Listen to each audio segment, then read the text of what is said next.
तुम्हारे दिल की हर इच्छा की पूर्ति कर दूंगा, परंतु स्मरण रहे, जिसका मुझ पर विश्वास होगा, जिसकी मुझ पर श्रद्धा होगी, सफलता उसी को प्राप्त होगी, उसी की इच्छा पूर्ति होगी।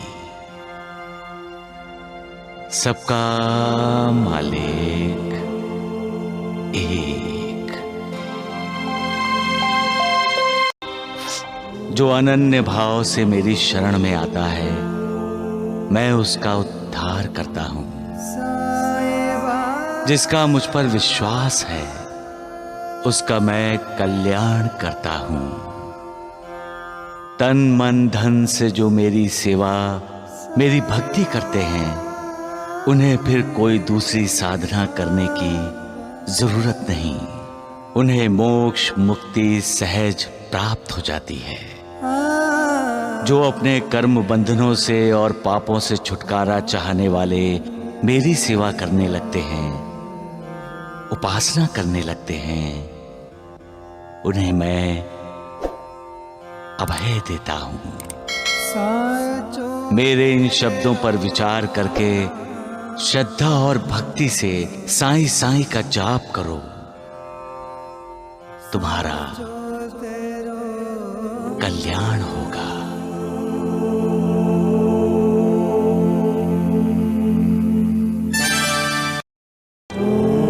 हमारे पास जो कुछ भी है, सब मालिक का ही तो दिया हुआ है। तो क्या हम जब मालिक के दर्शन करने जाएंगे तो अपने ऐश्वर्य की नुमाइश करेंगे? जिसकी बदौलत हमें दौलत नसीब हुई है, उसे दौलत दिखाएंगे हम?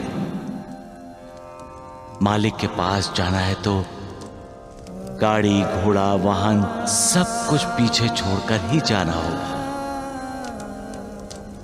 मालिक की कृपा तब होगी जब हम मालिक के संपूर्ण शरणागत होंगे, तन मन धन से मालिक की भक्ति करेंगे, अपने अहंकार को, अभिमान को त्याग देंगे। सिर्फ मालिक ही सर्वशक्तिमान है, इसका एहसास होना जरूरी है। हमारे लिए हमारे शरीर का जब कण कण मालिक को पुकारता है, तो मालिक हमें प्रतिसाद देता है। जब लक्ष्य मालिक को पाना होता है, तब हमारी भूख प्यास मालिक की कृपा होती है, और हम तब मालिक के अलावा किसी दूसरे के बारे में सोचते ही नहीं। तब मालिक हम पर मेहरबान होता है। रिमझिम बरसात की तरह उसकी कृपा वर्षा हम पर होती है, और हमारा उद्धार होता है।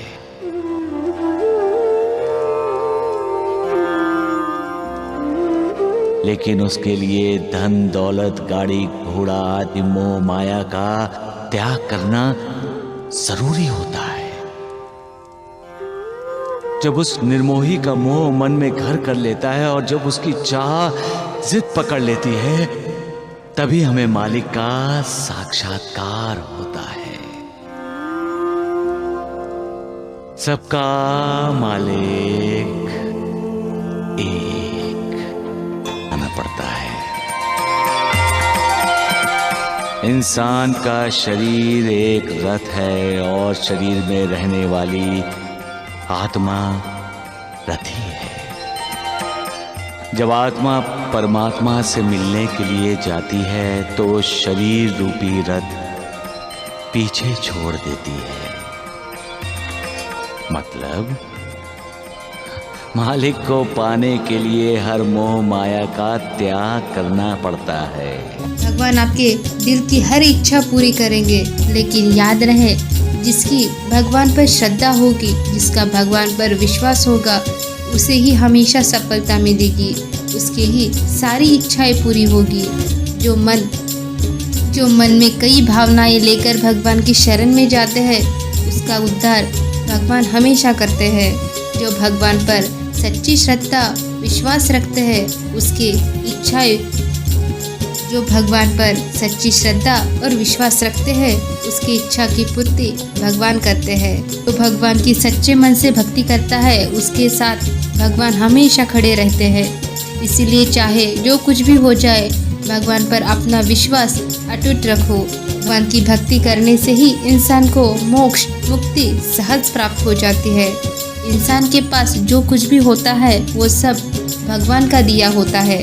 इसलिए कभी भी अपने पैसों पर घमंड मत करो, कभी भी अपने पैसों का भगवान से अधिक मत समझो। अगर आपको कभी भगवान की शरण में जाना हो तो अपनी गाड़ी घोड़ी पैसा वाहन धन दौलत सारे ऐशो आराम सब पीछे छोड़कर जाना चाहिए, क्योंकि भगवान के आशीर्वाद के सामने आपकी सारी धन दौलत पैसा माटी मोल है। जब आप सब छोड़कर भगवान की शरण में जाओगे तब भगवान की कृपा आप पर होगी। जब पूरी तरह भगवान की भक्ति में लीन हो जाओगे और तन मन धन से भगवान की भक्ति करोगे, अपने अहंकार और अपने अभिमान को त्याग कर भगवान की शरण में जाओगे, तब भगवान का आशीर्वाद आपको ज़रूर मिलेगा। इंसान को नहीं भूलना चाहिए कि भगवान ही सर्वशक्तिमान है, वही सबके कर्ता धर्ता है। कोई जाने या ना जाने लेकिन भगवान सब जानते हैं, वही सर्वव्यापी है। सबका अच्छा या बुरा वही करते हैं।